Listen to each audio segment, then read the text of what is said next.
नमस्कार मित्रांनो, इन्व्हेस्टमेंट माहिती यूट्यूब चॅनलवर तुमच्या सगळ्यांचे स्वागत आहे. तर मित्रांनो, डिफेन्स कंपनी HAL म्हणजे हिंदुस्तान एरोनॉटिक्स लिमिटेडवर एक जबरदस्त अपडेट आली आहे. आणि मित्रांनो, आजच्या व्हिडिओमध्ये आपण तीच अपडेट डिटेलमध्ये समजून घेणार आहोत. आणि मित्रांनो, एवढंच नाही तर डिफेन्स कंपनी हिंदुस्तान एरोनॉटिक्स लिमिटेडची आजच्या व्हिडिओमध्ये आपण थोडी बेसिक इन्फॉर्मेशनसुद्धा जाणून घेणार आहोत. तर चला व्हिडिओ स्टार्ट करूया. तर मित्रांनो, इथे तुम्ही व्हिडिओचं हेडिंग वाचू शकता.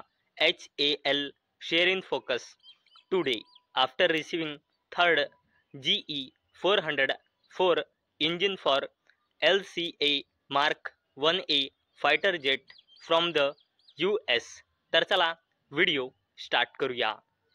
तर मित्रांनो, हिंदुस्तान एरोनॉटिक्स लिमिटेड या कंपनीला युनायटेड स्टेट कडून आपल्या LCA Mark 1A combat aircraft प्रोग्रॅमसाठी थर्ड GE-404 इंजिन मिळाले आहे. आणि मित्रांनो, याच अपडेटमुळे आज हिंदुस्तान एरोनॉटिक्स लिमिटेड ही कंपनी फोकसमध्ये होती. आणि मित्रांनो, डिफेन्स ऑफिशियलने कन्फर्म केले आहे की फोर्थ इंजिन अशी अपेक्षा आहे की या महिन्याच्या एंड होईपर्यंत मिळून जाईल. आणि मित्रांनो, यामुळे इंडियाच्या इंडिजेनस म्हणजे स्वदेशी फायटर जेट इनिशिएटिव्हच्या मोमेंटमला बूस्ट मिळेल. आणि मित्रांनो, इंडियाने $716 मिलियन डील साईन केली होती GE म्हणजे जनरल इलेक्ट्रिक सोबत 2021 मध्ये. LCA तेजस प्रोग्रामसाठी 99 F404 IN-20 इंजिन्स खरेदी करण्यासाठी. आणि मित्रांनो, या डिलिव्हरीचे सप्लाय डिले झाले होते, कारण मित्रांनो, सप्लाय चेनमध्ये काही डिस्टर्बन्स झाले होते, ज्यामध्ये साऊथ कोरियन कंपोनंट सप्लायचा इश्यू इन्क्लूड आहे. आणि मित्रांनो, याचमुळे ही डिलिव्हरी पुढे वाढून मार्च 2025 पर्यंत स्केड्यूल पुढे सरकला होता. आणि मित्रांनो, IAF म्हणजे इंडियन एअरफोर्सचा प्लॅन आहे 352 तेजस एअरक्राफ्ट इंडक्ट करण्याचा, ज्यामध्ये बोथ MK-1A आणि MK-2 व्हेरियंट इन्क्लूड आहे. आणि मित्रांनो, हिंदुस्तान एरोनॉटिक्स लिमिटेड आताही ट्रॅकवर आहे आपल्या डिलिव्हरी टार्गेटसाठी करंट फायनान्शियल इयर म्हणजे फायनान्शियल इयर 2026 साठी.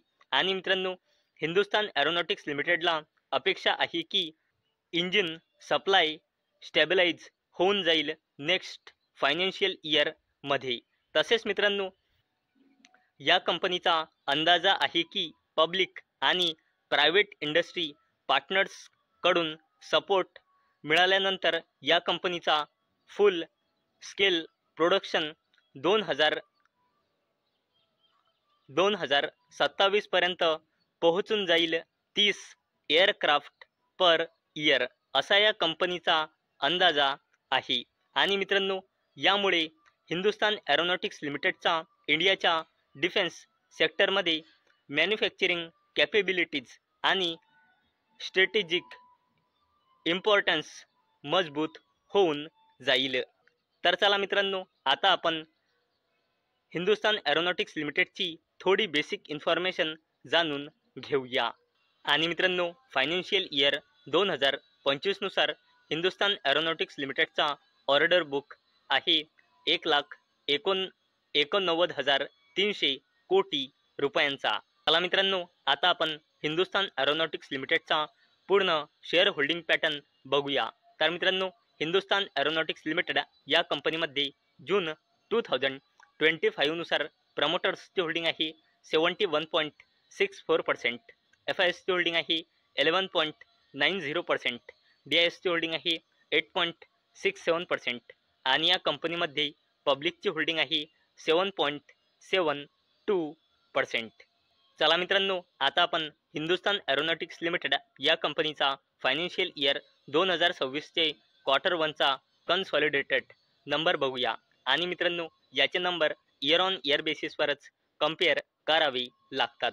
तर मित्रांनो, या कंपनीची सेल्स क्वार्टर 1मध्ये इयर ऑन इयर बेसिसवर 4,348 कोटी रुपयांनी वाढून या क्वार्टर 1मध्ये आली होती 4,819 कोटी रुपये. आणि क्वार्टर ऑन क्वार्टर बेसिसवर या कंपनीची सेल्स 13,700 कोटी रुपयांनी घसरून 4,819 कोटी रुपये आली होती. आणि जर आपण या कंपनीचा नेट प्रॉफिट बघितला तर तो इयर ऑन इयर बेसिसवर कमी झाला होता 1,437 कोटी रुपयांनी 1,384 कोटी रुपये.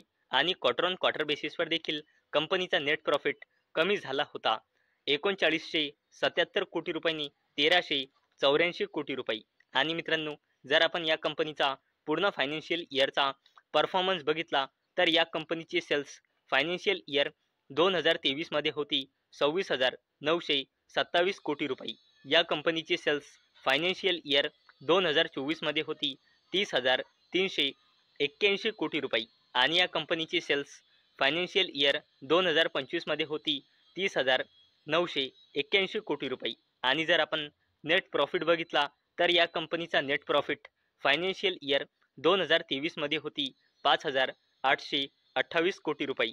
पूर्ण फायनान्शियल इयर 2024 मध्ये या कंपनीचा नेट प्रॉफिट होता 7,621 कोटी रुपये. आणि हिंदुस्तान एरोनॉटिक्स लिमिटेडचा नेट प्रॉफिट फायनान्शियल इयर 2025 मध्ये आहे 8,364 कोटी रुपये. चला मित्रांनो, आता आपण हिंदुस्तान एरोनॉटिक्स लिमिटेड या कंपनीची कन्सॉलिडेटेड बॅलन्स शीट बघूया. तर मित्रांनो, या कंपनीचा रिझर्व अँड सरप्लस लगातार वाढत आहे. पहिले होता 23,000 कोटी रुपयांपेक्षाही जास्तीचा, नंतर 28,000 कोटी रुपयांपेक्षाही जास्तीचा, आणि करंटली कंपनीचा रिझर्व अँड सरप्लस आहे 34,000 कोटी रुपयांपेक्षाही जास्तीचा. आणि मित्रांनो, जर आपण हिंदुस्तान एरोनॉटिक्स लिमिटेडची लॉंग टर्म बोरोइंग बघितली तर ते लॉंग टर्म पिरियडपासून झिरोच आहे. तसेच मित्रांनो, जर आपण कंपनीचा शॉर्ट टर्म बोरोइंग बघितली तर ते सुद्धा लॉंग टर्म पिरियडपासून झिरोच आहे. आणि मित्रांनो, जर आपण हिंदुस्तान एरोनॉटिक्स लिमिटेडचा कॅश अँड कॅश इक्विव्हॅलंट्स बघितला तर तो पहिले होता 20,000 कोटी रुपयांपेक्षाही जास्तीचा, नंतर 26,000 कोटी रुपयांपेक्षाही जास्तीचा, आणि करंटली कंपनीचा कॅश अँड कॅश इक्विव्हॅलंट्स आहे 38,000 कोटी रुपयांपेक्षाही जास्तीचा. आणि जर आपण कंपनीचा कॉन्टिंजंट लायबिलिटीज बघितला तर तो आहे करंटली 4,450.84 कोटी रुपये. आणि मित्रांनो, अवेलेबल डेटानुसार म्हणजे जून 2025 नुसार हिंदुस्तान एरोनॉटिक्स लिमिटेडमध्ये प्रमोटर्सची होल्डिंग आहे 71.64%, आणि या कंपनीमध्ये प्रमोटर प्लेजिंग पर्सेंटेज आहे 0. तर मित्रांनो, आजच्या व्हिडिओमध्ये आपण बघितले की हिंदुस्तान एरोनॉटिक्स लिमिटेडला आपल्या फायटर जेटसाठी थर्ड GE-404 इंजिन रिसीव झाला आहे. तसेच मित्रांनो, आपण हिंदुस्तान एरोनॉटिक्स लिमिटेडचा ऑर्डर बुकसुद्धा बघितला, आणि त्यानंतर हिंदुस्तान एरोनॉटिक्स लिमिटेडची आपण थोडी बेसिक इन्फॉर्मेशनसुद्धा आजच्या व्हिडिओमध्ये जाणून घेतली आहे. तर मित्रांनो, मला अपेक्षा आहे आजचा आपला व्हिडिओ तुम्हाला इन्फॉर्मेटिव्ह वाटला असेल. तर मित्रांनो, जर तुम्हाला हा व्हिडिओ इन्फॉर्मेटिव्ह वाटला असेल तर या व्हिडिओला लाईक करा आणि चॅनलला सबस्क्राईब करा.